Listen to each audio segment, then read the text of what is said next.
Hello， 你好，我是吕哥。有朋友问我说，你买 3D printer 到底能够干嘛？你可以制作这个，还不是就做那些公仔？的确是。那除了这些之外，还可以做什么呢？首先把我制作好的模型存成 STL 档，然后把材料列印出来，就可以开始制作咯。做给你看。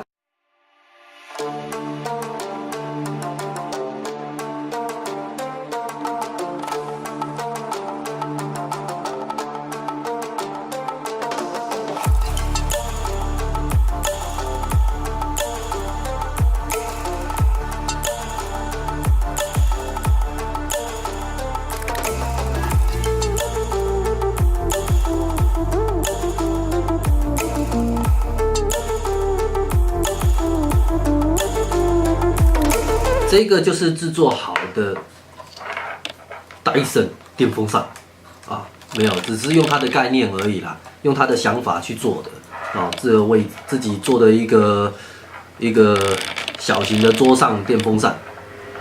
好，那它到底能不能用呢？我来试试看吧。装上我的行动电源，开启电源。真的运转很流畅，那它到底风力有多强呢？我现在拿一张卫生纸来试试看。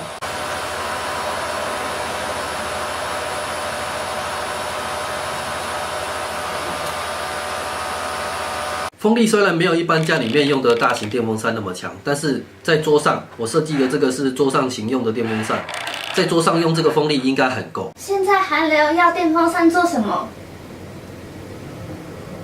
其实 3D printer 可以拿来做很多我们日常生活中的一些小物件跟配件，像你看我的这个卡榫，摄影机卡榫也是用 3D printer 制作出来，它的用途是拿来做这个卡榫。我的这个卡榫它也是用 printer 做出来的，还有这个就是我放在重机上面的行车记录器的支架。3D printer 它可以用在的层面其实很广，其实你还可以拿来做一些生活上的应用。那如果我不会制作这些模型的话，怎么办呢？在影片下面我会贴一些网址给你们做参考哦。谢谢您的收看，我是吕哥，我们下次见，拜拜。